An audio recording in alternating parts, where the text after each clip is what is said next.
Welcome to the 2025 Lloyds Tour of Britain Women. 4 stages spread across some of the most dramatic countryside that the northeast of England and southern Scotland have to offer, and featuring some of the biggest names in women's cycling. Reigning European champion Lorena Wiebes, double Olympic gold medalist Kristen Faulkner and 2-time winner of the Tour Lizzie Deignan are amongst the star names competing in this year's race. And if last year's edition is anything to go by, we should be in for some spectacular racing.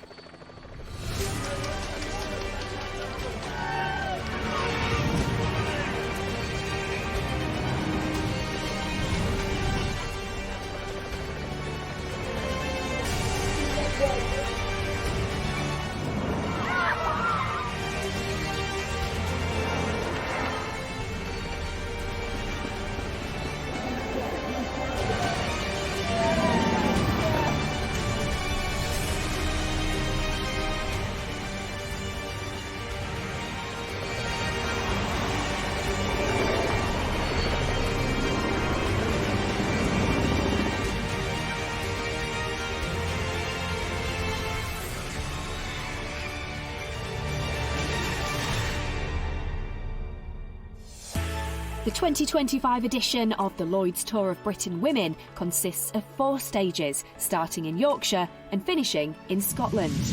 The race begins in Dalby Forest and makes its way across the North York moors to Redcar. Stage 2 is based in the Tees Valley, heading south from Hartlepool to Saltburn by the Sea. Then the race makes its first ever visit to Scotland, starting and finishing in the border town of Kelso. And the final stage of this year's tour sees the riders tackle 10 laps of a city centre circuit around Glasgow. It all kicks off in Yorkshire's Dalby Forest, better known as a spectacular venue for mountain biking, but for today, playing host to the elite of women's road racing. I feel really lucky that I know I'm retiring, that I know that this is my last Tour of Britain, and I'm determined to just enjoy it. I just think you have an advantage as a British rider on British roads. Obviously, you've got the British crowd, which are brilliant, the best in the world, I think. And I'm just used to kind of the relentless, unforgiving nature of the roads here, and I think that is a bit of an advantage, to be honest. I'd be lying if I said, you know, I've got these big ambitions of winning it. I think that's probably unrealistic. Honestly, I just want to give it my best shot. I think we have a really strong Lidl-Trek team, so we will be aggressive. We have nothing to lose here. I'm really excited. I actually had a slow start to the season, and so last week in Nationals was kind of me revamping and kind of really starting to focus in the second half. So this is a race that I've been looking forward to for quite a while. There's a lot of shallower climbs that accumulate in the legs, and so for me, that's the kind of riding I really like, and it's learning how to really use the rolling terrain to your advantage. Not being a sprinter, I'm really hoping that we can mix it up a bit and have some, exciting finales that aren't just kind of controlled sprints. The last 2 years, 3 years, I've always come and watched the men's and the women's Tour of Britain, and I've been excited to go and watch, and now this race fills me with the most excitement to race on home roads.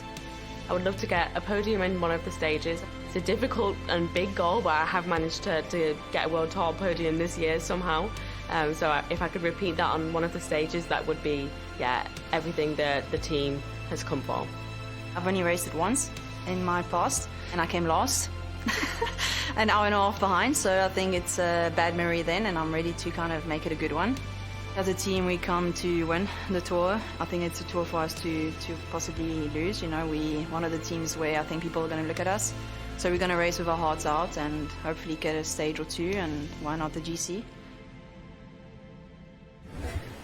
As well as 12 World Tour teams competing here, there are some from the 3rd Division taking part, and one of those, the Continental squad Smurfit Westrock cycling team, who let us into their meeting before the start of today's stage. We've got wet weather this morning. Make sure your wet bags are all sorted out. It's a pretty standard plan. I'm sure most of the British teams are going to be trying to put a rider in an early break. With it being such a short stage, first climb's going to be important. Other teams are trying to put riders up there for the start of the climb, potentially an early break. Alex and Lucy G, do what you can, ride near the front, you know what to do. I've done quite a few World Tour races in the past, and it's very different. And we've got a few riders here that it's their first time racing at this level. So yeah, it's really exciting, and I mean, what an opportunity. Look after each other, and the benefit of covering the moves is you'll be at the front of the peloton for the start of the climb, which gives you a potential slippage route. I think we just need to position really well, because with the conditions and the wind, there could be a lot of splits in the peloton, and we don't really want to miss the front of the race. It's familiar surroundings for us. When you're abroad, you drive on the wrong side of the road. It's, you know, we have the advantage as such, yet we are the, you know, the underdogs, as it were, and we're trying to make the most of that. It's a fantastic opportunity. Have fun, be brave, enjoy it, even though it's raining.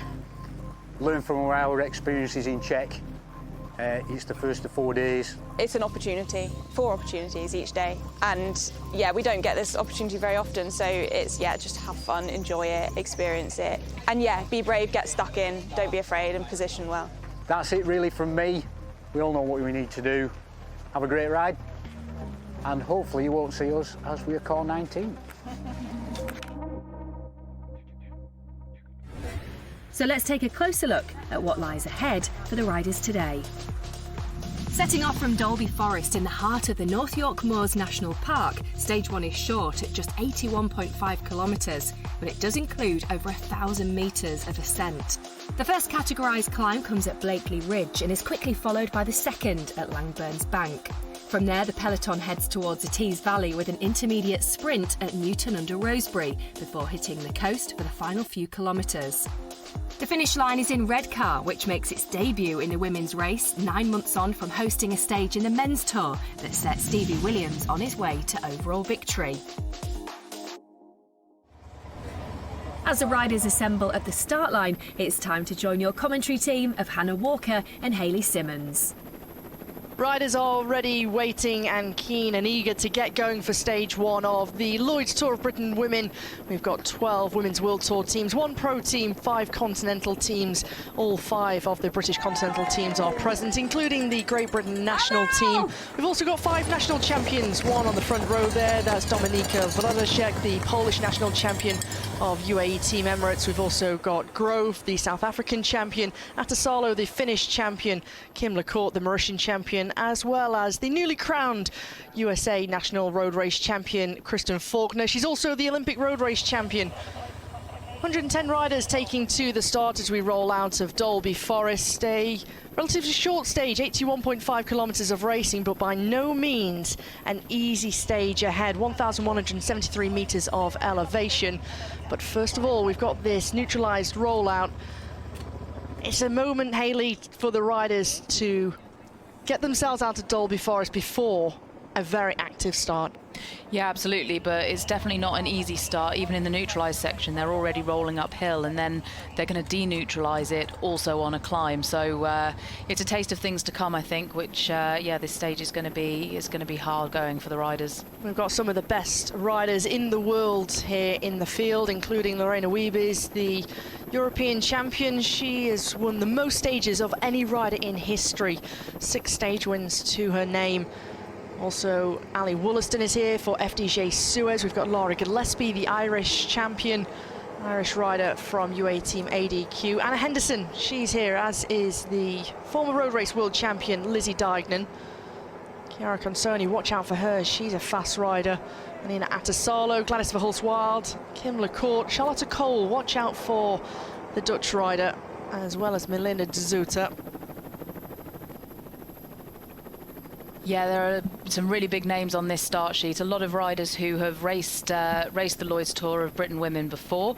Also some newcomers, and you've got people like Kat Ferguson and Imogen Wolf, young riders for the Movistar squad and for the Team Visma Lease bike squad as well, who will actually kind of relish these potentially slightly damp conditions this week. You talk about the damp conditions. It's been raining this morning. However, now that the riders have gotten underway for this neutralised section, the rain is at bay. today. It's around 15 degrees, but you can see that the roads are patchy, they are wet in places, and particularly the windy conditions, particularly over the North York moors, could have a huge effect of today's stage. Yeah, there are lots of exposed sections on the stage today, and notably there are a couple of points in the race where the race direction changes by 90 degrees and therefore the wind conditions will change, and that could provide a really good opportunity for teams or riders to try and split the race apart.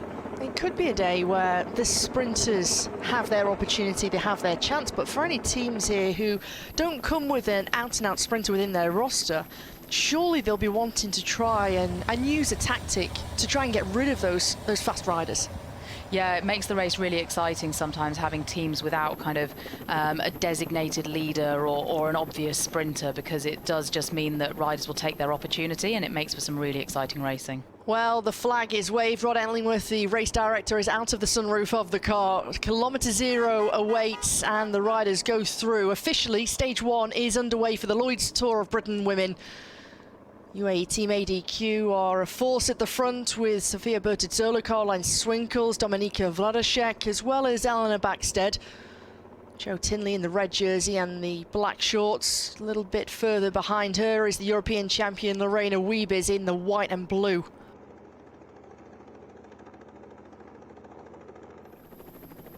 We're on to the first Queen of the Mountain of the day, Blakeley Ridge, a second categorised climb, 6.4 kilometres long, with an average gradient of 3.9%. There's points available for the first 6 riders to crest the top of this climb, but this is no easy feat. You can see already the pace that's being set at the base of the climb, and already some riders with the shoulders rocking and rolling starting to struggle with this pace here. Yeah, normally you might have expected maybe some riders from some of the British Continental teams to have tried to break away and sweep up the Queen of the Mountains points at the top of the climb, but as you can see, it's all together, or mostly all together, with riders more falling off the back rather than escaping from the front, and I think that shows you just how hard the stage has been so far and how tough these roads are to race. When you take a look at this helicopter shot, it gives you an idea and a sense of how exposed it is as well. So when you think about the wind conditions and where the wind is coming from, and the fact that because there's no shelter, there's no hedgerows, there's no trees, there's nothing to protect these riders, that's going to have a huge impact on this climb. Yeah, I think at the moment they're quite lucky because they're travelling in a northerly direction and the wind's coming from the southwest, so it's basically a cross-tail, so it's kind of assisting them a bit up this climb. But I think we're really going to see the effects after the second Queen of the Mountains climb, because at that point the road direction changes, and as you said, it's all completely exposed, as we can see from the overhead shots, and you know, that's going to mean that any splits that form on the climb could just stay open. When you're on this kind of climb and you see gradients, an average gradients of 3.9%, and given the fact that you have got that little bit of assistance with the wind, do you benefit from the slipstream of sitting in the wheels? Yeah, you want to be kind of nicely positioned behind your teammates or in the middle of the bunch, and also I think you know, in terms like of a mental point of view, it's a lot easier to be in the middle of the bunch and kind of trying to keep pace with the riders ahead rather than struggling at the back and, you know, desperately trying to stop gaps opening in front of you. It's nice to be kind of further forward and maybe have a little bit of slipping room if you might need it, but it can be quite difficult if you're at the back already and then somebody does decide to start accelerating. A couple of riders from the Smurfit West Rock cycling team, Lucy Harris and Jo Tinley, at the back in the red and black jerseys, including another rider from one of the Continental teams, that's Liv Wenzel of Hess Cycling Team. At the front, meanwhile, it's the former world champion Lizzie Deignan, the rider from Otley in Yorkshire, who's on the front. You can see that she's the former world champion thanks to the rainbow stripes on the cuffs of her sleeves. Just to her right-hand side is Anna Henderson. On the wheel is Emma Norsgaard-Bjørn. Just speaking into the radio is a teammate, Rihanna Marcus. They're the squad of Lidl Trek in the red, yellow and blue jerseys. They're setting a really nice tempo here. On the far right-hand side, it's the Polish national champion, Dominika Wladaszek. You can also see Kristen Faulkner there as well, and you know, she mentioned how this kind of shallower but unrelenting climb that really accumulates in your legs could suit her, and I think she'll use this kind of terrain to her advantage over the course of this race. They're going at such speeds, and the fact that the peloton is all still together, it makes it look very simple, very easy, but that's far from the truth here. Absolutely, and the other thing to note is actually even when they crest the kind of Queen of the Mountains point at the top of this climb, that's not actually the highest point. They're going to keep ascending, so actually riders can't just be relieved when they pass that Queen of the Mountains point. They've got to stay vigilant and keep going. Just alongside Little Trek in those red, blue and yellow jerseys is Picnic Continental in the indigo and orange jerseys. I can see Charlotte Cole is sitting comfortably there, so that's great news for their Dutch sprinter. And of course, a former wearer of the yellow jersey in the Tour de France fam. Taking a little look further back, you've got Kim Lecourte, the Mauritian champion, just in the bottom left-hand corner of your screen. Just alongside her is the European champion, Lorena Wiebes. She's well protected, Wiebes, with her teammates, and so far we've not seen them be too far forward up towards the front. They're very clever at saving as much energy as possible. Yeah, absolutely. They'll keep her well protected, and it's for the other riders, they have to pay attention to the time when teams such as SD Worx Pro Time do start to move towards the front of the race, because that means that something's quite likely to happen. So those are the times where they really need to be vigilant, because such experienced teams with riders like Lorena Wiebes, you know, they know the points on the course and the points in the stage where it's going to be important and splits could happen, and so those are the signals where, you know, you need to think there's something coming up that I need to be aware of. Hella Wallstrom at the back there, the Swedish rider for CJ O'Shea Racing. Also two riders from the Great Britain national team in those white jerseys in April Tacey and Anna Morris. Bringing up the back of the peloton. Meanwhile, at the front, you've got EF Education Oatly in those pink jerseys. Watch out for them. They don't come with an out-and-out sprinter. However, they've got plenty of options in their lineup, including a two-time stage winner in Sarah Roy. They've got Letizia Borghese. Of course, Kristen Faulkner had a slower start to the season due to the concussion. Nevertheless, she's clearly back on form after winning the USA Road Race Nationals only a little over a week ago. Quinty Tarn is up towards the front for Livalula Jaco, as is Georgia Baker in those purple jerseys. There's Letizia Paternoster in the centre of the peloton in the purple jersey. Anuska Costa in the black there with the yellow helmet. Yeah, you can see riders from the same teams just kind of grouping together and just making sure that they're all as one group and just protecting their team leaders and making sure they get over the top safely. Over the top of the North York Moors, it's absolutely tremendous. It's beautiful here.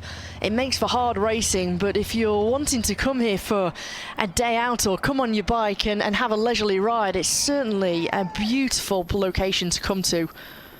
Absolutely, we're being treated to some really stunning scenery today, and you know the roads are grippy. It's hard racing.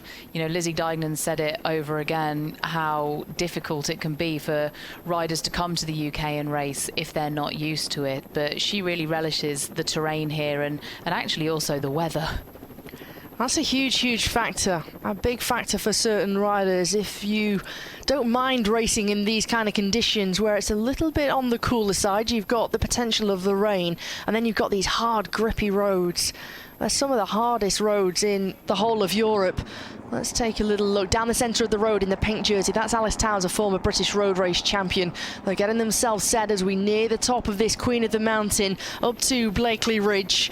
It's categorised 2 after almost 6.4 kilometres of climbing. We're starting to see the tempo start to build up now. More riders starting to struggle at the back of the peloton.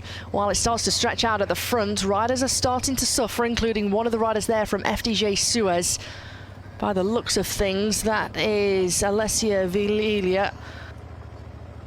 Yeah, riders are desperately trying to cling on because they know that even after they go through the Queen of the Mountains points, it's not going to ease up. They're going to have to keep working, so they need to keep the gaps to the minimum now. Rihanna Marquis still on the front for Lidl Trek in the red, blue and yellow jersey. Just moving forward, the former Australian road race champion in the pink jersey, that's Sarah Roy. It's a relentless climb, isn't it? It is, and I think what we're seeing and what we'll continue to see is the pace is just going to gradually go up and up and up, and then finally, probably with, you know, maybe 500 metres or just less to the top of the climb, somebody's going to accelerate because, you know, there are those points on offer at the top of the climb for the Queen of the Mountains jersey, and being able to start tomorrow's stage wearing a jersey is a great honour, so those are going to be fought for. And of course, it's not just the honour for yourself, but for the team, for your sponsors, for your partners, to come into such a prestigious race and to wear a leader's jersey is, for some, a career-defining moment. Yeah, absolutely. They get to go on the podium at the end of today's stage. They get to line up at the front of tomorrow's stage.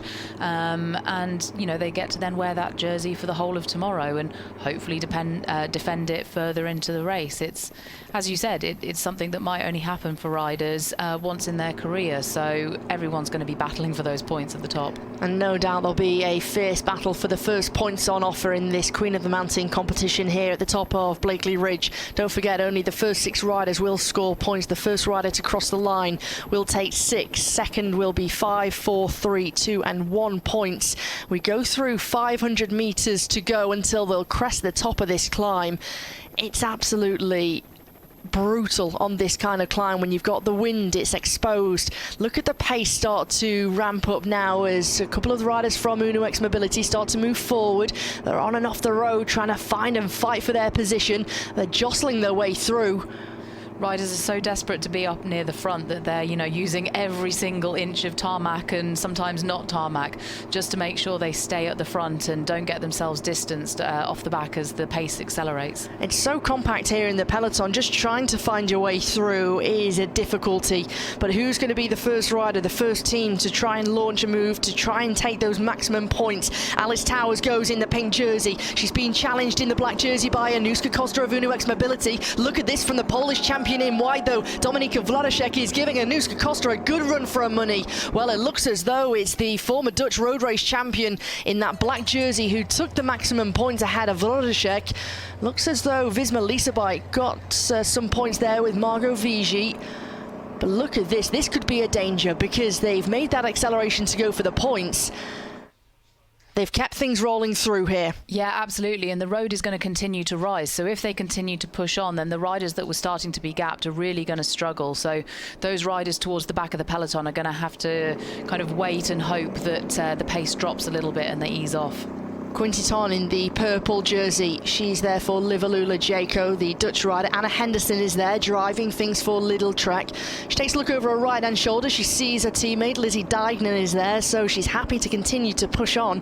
Anuska Costa likewise in that black jersey. Riders wanting to get rid of their gilets and rain jackets. And there we get confirmation. Costa taking the 6 points ahead of Wladaszek with 5. Margot Vigy taking 4 points. It was Quintiton taking 3 ahead of Towers with 2. And Anna Henderson taking the 1 remaining point at the top of Blakeley Ridge.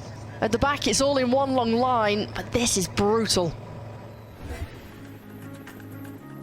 There are plenty of rising stars in the Tour of Britain peloton, so before we rejoin the race, here's a chance to find out a bit more about one of them. My name is Kat Ferguson and I ride for Movistar team. Superpower you would like to have? Teleportation. Cats or dogs? Dogs, definitely 100% dogs. Too hot or too cold? Too cold because I'm from Yorkshire. Last song you listened to? Probably Glue by Bicep. Favourite movie of all time? The Hangover. What other sport are you good at? Slalom skiing. Your best subject at school? PE. Worst subject at school? French. Favourite word in another language? Vamos. Worst type of weather? 40 degrees and going up a climb. If you could be any animal, what would it be? I'd be a penguin. What dish do you cook best? I would say paella recently. Favourite board game? Monopoly. Hands for legs or legs for hands? Legs for hands, and then you're like a dog. So you can go, yeah, definitely that one. The sun's finally made an appearance through the beautiful lush green countryside. They're heading for the next Queen of the Mountain of the day. That's Langburn's Bank, a categorised 2 climb. But the situation on the road, well, it's been a ferocious chase over the top of the moors. And right now it's the Olympic road race champion, Kristen Faulkner, who's on the front driving the pace. And the peloton is all lined out, stretched out in one long line. Lorena Wiebes, the European champion, is right there on the wheel. They get to the base of Langburn's Bank, 1.9 kilometres long, an average gradient of 6.6%. But these lower gradients of this climb are 13, 14, 15 and even 16% in places. racers. Yeah, the first 350, 400 metres are the steepest points, and you've come straight off a really fast descent, and you could tell that the riders knew that that was the danger point because it was in one long line, and all of the protagonists that we expect to see fighting for the stage win, they were right at the front and ready to attack the bottom of this climb, you know, from the front of the peloton. And even you can see the damage at the back here. Jess Roberts, a former national road race champion of the Great Britain national team, is starting to struggle in the base of this climb. Likewise, one of the riders from Hansling Alba Development, this is Amy Gornall. She's an incredibly experienced rider, but it just shows the damage that the bottom and the base of this climb is doing. Yeah, especially because it's just come off that longer 6-kilometre climb as well. So, you know, Kristen Faulkner spoke about accumulated fatigue, and I think that the riders at the back are really feeling that. Langburn's bank is already starting to do the damage, and it's Kim LaCourte of AG Insurance Soudal in this white jersey who is in the commanding position. She's kicking things off, and Anna Henderson's trying to follow. She's attempting to try and follow the wheel. Kristen Faulkner, the Olympic road race champion, is there. Marta Lack, with a head down of SD Works Pro Time, is really struggling to hold the wheel here, as is Caroline Swinkles. This is a huge move, and you can see the gradients in the back there on the road sign of 16%. You can see the confidence with which Kim LaCourte just made that move. She kind of glanced behind her, saw that the peloton was in a long line, and just looked like she just pushed on a little bit, and it just completely split the peloton. And so far, only Kristen Faulkner and Anna Henderson have been able to go with her. Kim LaCourte, another injection of pace from the Mauritian champion in the white jersey. AG Insurance Soudal are making the debut here at the Lloyds Tour of Britain Women. And right now, it's their rider, their champion, who is in a commanding position. She's putting everybody into the hurt.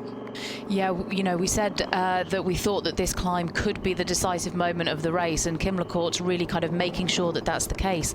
It's going to be so difficult as well for the riders to come back after they get to the top of this climb, because the road's going to change direction, which means the wind's going to change, and if these riders choose to push on, then the gaps that we're seeing forming now will only go out. You've got an Olympic champion who is struggling to hold the wheel. You've got an Olympic medalist who right now is about to be ejected from this trio here. This is incredible stuff from Kim LaCourte. It's her first race back, don't forget, after winning Liège-Bastogne-Liège at the end of April, and she's coming to the 2025 season with the form of her life. The maturity with which she's racing, and has been racing all season, is incredible. And you know, she got a late opportunity. She said that she thought she could win races, and she's just proving that she was correct and repaying people's faith in her for giving her the opportunity this year. She certainly is. The rider who right now is 29 years of age is showing that age is anything but a number. She's able to win. She's got that experience. She's got the tactical knowledge. She knows how to read a race. But you've got to have the legs to do something, and Kim LaCourte certainly has the legs, because right now the USA national champion, Olympic road race champion, is saying and waving goodbye to LaCourte. It'll be interesting to see what she does when she gets to the top of this climb, because there's not, you know, a really long way to go, but it's substantial. And if Kim LaCourte's by herself, then, you know, there are lots of riders behind who could potentially chase her. So will she sit up? Will she wait for a companion? Will she allow Kristen Faulkner to join her? And then the two of them could work together, and it'll give them a much greater chance of making it to the finish of this stage. Here is one of the young Spanish riders. This is Laura Ruiz Perez, the 20-year-old rider from Movistar, who's starting to struggle to hold on to the back of this chasing group here. The fact that Anna Henderson of Little Trek is also being swallowed up by that chasing group perhaps lends itself and would be better for Little Trek, the fact that they can do the chasing here. Yeah, absolutely. They'll then have numbers. You know, they've come to this race with 5 riders, but 5 very strong riders, and I'm not sure how many of them are currently left in that group, but you'd imagine quite a few. Over the top of Langburn's bank, it's Kim LaCourte who takes maximum points. She takes the 6. It's Kristen Faulkner who takes the 5. But she still is persistent. She still continues to ride. Kristen Faulkner, however, she's a rider who can ride within herself. You can see she's got a real fluid style, a good pedaling style. She never looks laboured. Over the top, you've got UAE Team ADQ picking up some points in the Queen of the Mountains, also Movistar. It's so laboured, isn't it, over the top of this climb? I think we can just see how much the stage is kind of taking a toll on the riders, how, you know, truly attritional it's been, because riders that we would maybe expect to be there are struggling. Number 45 here, this is Mira Carnarvon, the young Dutch rider from EF Education Oatly in the pink jersey. She's fighting to get onto a wheel. There we get the results of Langburn's bank. It's Lecourt who takes the 6, Faulkner taking the 5, Swinkles taking the 4 for UAE Team ADQ, Ordbianic taking 3 with Marcus taking 2 points, and Cecilia Uttrup-Ludwig picking up the sole remaining point. You can see how the road has changed direction here, and these gaps that have formed are just stretching as riders are going to really struggle while the wind becomes quite a strong crosswind now. And as we mentioned, it's so exposed, so open, there's no hedgerows and there's nowhere to hide. Riders are scattered all over the North York moors here. Just seeing Sophia Bertisolo, who was struggling off the back. But meanwhile, Kristen Faulkner has closed the gap to Kim Lecourt. A slight downhill here as you go into the exposed land. And it's going to be 2 riders who are at the front of this race on stage 1 of the Lloyds Tour of Britain Women.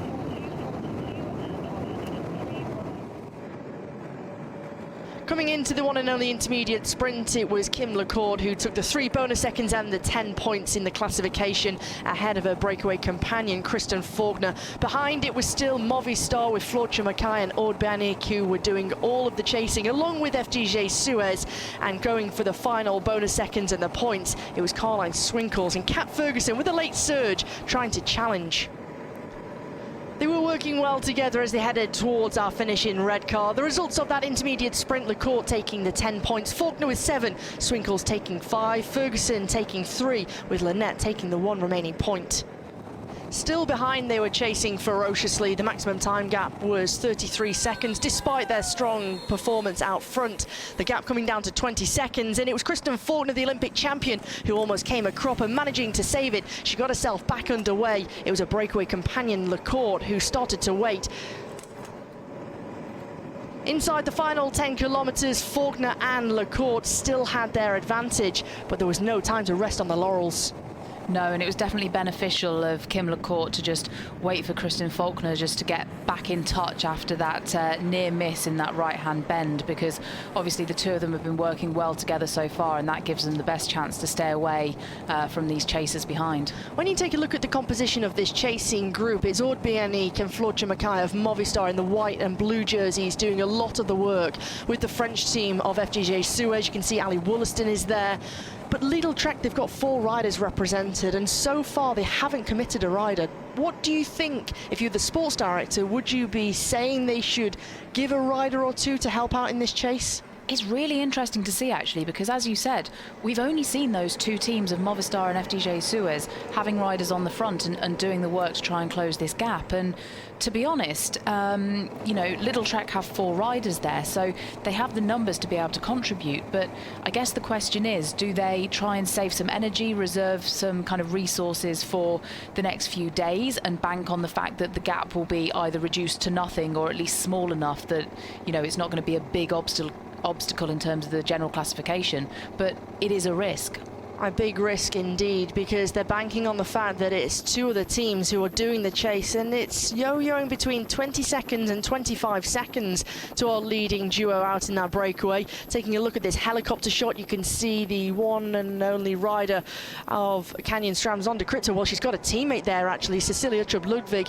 She's got Zoe Backstead for company, and I also just spotted a glance of Lorena Wiebes, the European champion of SD Works Pro Time. Yeah, I think that's the other consideration here, because, you know, Lidl Trek know that if they take Lorena Wiebes to the finish and they manage to catch these 2 riders out front, Wiebes is almost certainly going to win the stage because she is the fastest woman in this group. So do Lidl Trek commit resources, commit energy basically to not win the stage, or do they let other teams who at the moment seem quite happy to take up that workload, do they allow those teams to use their energy? The Great Britain national team have Millie Cousins. She's the rider around halfway down this chasing group in the white jersey. Also here is one of the riders from Liverlula Jaco, that's Quinty Ton. Watch out for one of the riders from Picnic Postenel, that's Megan Jastrab. She's got a really strong finish on her.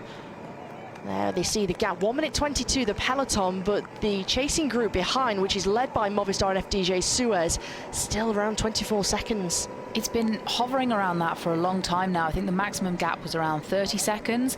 And then after that intermediate sprint where Kat Ferguson managed to just get that final remaining point, she like at that point the gap closed to about 16 seconds, and then it's gone back out again, and it's not really changed very much since. It's been around 20 seconds the whole time. At the back of the group on the far right hand side in the red and blue jersey, you can see Sarah Van Dam. She's the only rider there for Sarah Tizet Pro Cycling. She's waiting and hoping that things will all come back together. She's got a very fast finish on her, but still they're fully committed. The Polish champion is still there, Dominika Wlodarczyk of UAE Team ADQ. She's got Caroline Swinkles in the group as well. But the strongest team in terms of the numerical advantage are Lidl Trek, but they're banking on the fact that the two teams who have been doing all of the work are going to close this gap all back together to our leading duo. I think at this point, you know, FDJ, Suez and Movistar are both committed to doing the work to close this gap. You know, they're not going to have worked so hard for so long to now sit up and say, you know what, we're not going to do it anymore. They've kind of made that decision. But, you know, they're not really getting it below 20 seconds at all, and you can just see that gap on the road is just remaining. From the helicopter shot, they can probably just about see the riders ahead. They can see some of the vehicles around those riders ahead, but they're just not able to make any headway at the moment. When you're in this situation and you've got the wind in your favour and you're a leading duo, it works to your advantage. You're certainly not out of sight, out of mind, but for the chase behind, it's incredibly difficult. You don't see that carrot in front of you to chase. Exactly. So at the moment, you know, they've got this slight tailwind, so both groups are going quite quickly, and that means that it's more difficult to cut into that advantage because the overall speeds are higher. It would be a lot easier if they were riding into a headwind, to be honest. They will change direction for the final 2 kilometres. They'll go to having quite a strong crosswind, and it'll be interesting to see whether the situation changes at all at that point. Absolutely. Well, the tailwind is advantageous to the breakaway duo. You can see how fast it is in that chasing group. It's all stretched out in one long line, and still they're fully committed. Ali Wollaston is there, the rider from New Zealand for FDJ Suez. She's waiting and ready to sprint. Kat Ferguson is the young British rider for Movistar. She wants to try and come into this race and take a podium on one stage. That's the big aim, that's the big goal for the team. Let's see if they can bring things back together and bring things back to heel. They clearly believe in Kat Ferguson and her ability, because they put in a lot of effort to try and close that gap, to put her in the position to contest for that podium spot. You've got to say, and you've got to doff your cap to these two riders in the breakaway, the way that they've been able to hold off such a ferocious chase behind, and indeed at times gain back time despite a few little mishaps along the way. But between Kim LaCourt and Kristen Faulkner, they're fully dedicated. They've got that cohesion between them both. Exactly. I think they both realise that, you know, if they start kind of looking at each other and thinking about trying to better the other one for the stage win, then actually what's going to happen is they'll both lose out. They'll be caught, and then most likely Lorena Wiebes will catch them. One last little drink for Kristen Faulkner, the Olympic champion, through 4 kilometres to go. This now is a team pursuit type of effort here. 4,000 metres remaining. She's not just the Olympic champion on the road, but she's the Olympic champion in the team pursuit as well, the rider in that blue jersey. Just look at the turn of speed, look at the turn of power. Yeah, it's definitely a bit different doing a pursuit at the end of, you know, another kind of 77 kilometres of racing, but absolutely she's going to know what lies ahead of her. She's got 2 kilometres or 1.5 kilometres with this tailwind, and then 2.5 to go along the seafront with that crosswind. And at the moment, I think it's looking likely that these two are going to stay away. It's touch and go, isn't it? When you see a time gap right now of 20 seconds and you're inside the final 4 kilometres, it really is, it's nail-biting.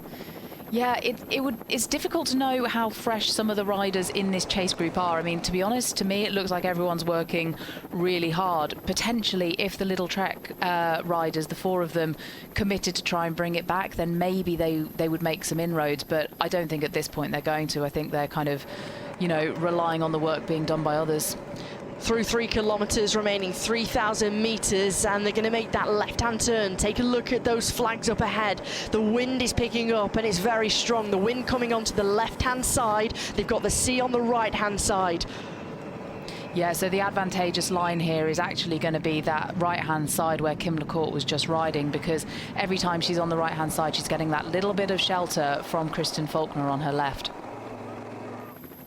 A little bit of slowing behind as Movistar take back over the chase behind. Still Floortje Mackay, still the French woman Aude Bianic.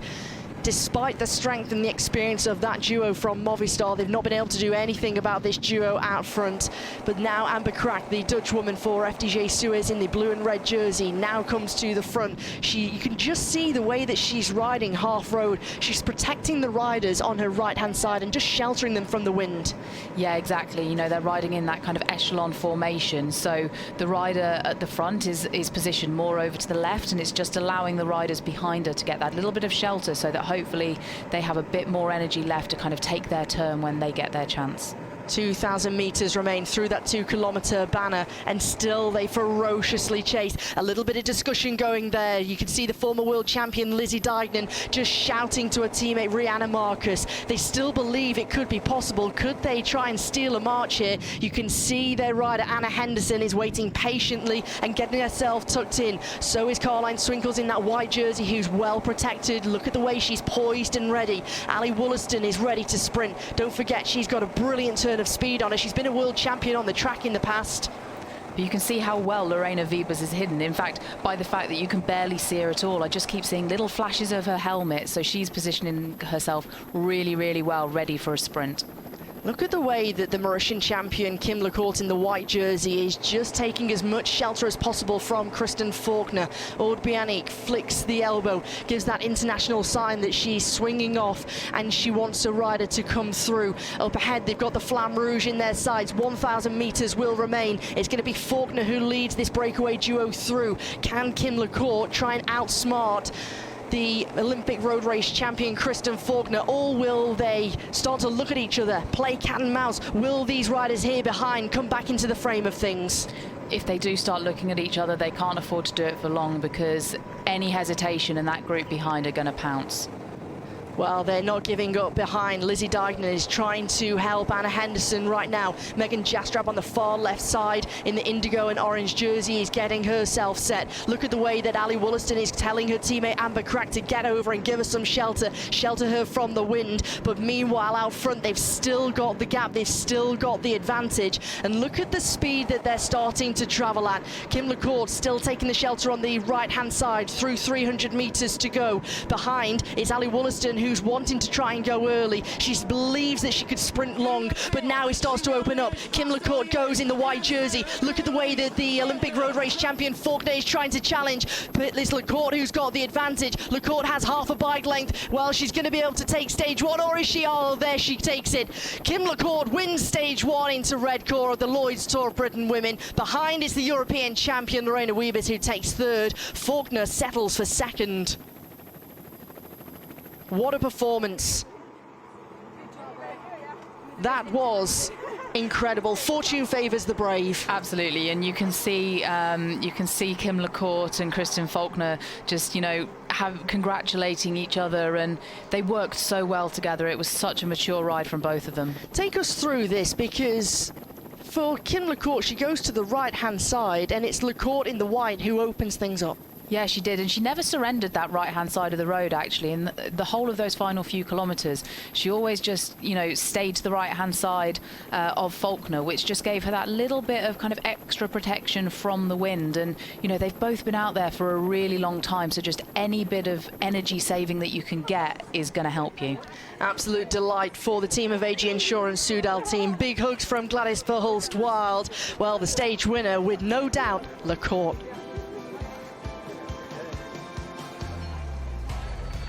So Kim LaCourt wins from Kristen Faulkner with a chasing group led by Lorena Wiebes 5 seconds back. Linda Zanetti came in 4th and Kat Ferguson was 5th. Kim LaCourt is a winner of the first stage of this year's tour. I think we were still very determined to work together till the line. we worked until literally we were passing relays in the last kilometre even, so there was no looking back. For us both, it was also GC into the hands and going into tomorrow with more seconds than the bunch behind. So yeah, it was just about who has the fastest kick, and I was trying to, when I kicked, I knew the wind was coming from the right, so I made sure I stayed on the right of the barriers and that she couldn't come past, and if she did, then she has the full wind. So yeah, tried to play it a bit smart and it worked out.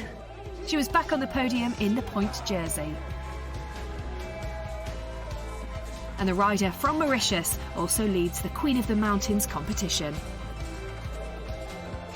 Best young rider is Movistar's Kat Ferguson. Definitely the most enjoyable race I've done this year. Really hard. It was only 80k, so around 2 hours. It's definitely one of the more intense races I've done, and it feels a little bit like I'm back being a junior again. So for me, it was really enjoyable, and to race on roads that are very similar to my training roads, which I've grown up on, was really special. And the first wearer of the 2025 Race Leaders green jersey is Kim LaCourte. Because of time bonuses for the first 3 riders across the finish, LaCourte's lead over Kristen Faulkner is 5 seconds. Lorena Wiebes is third at 14 seconds. Then comes Caroline Swinkles at 17 and a group of riders at 18 seconds. Stage 1 certainly produced a dramatic finish. Make sure you join us tomorrow for some more spectacular racing from the Lloyds Tour of Britain Women.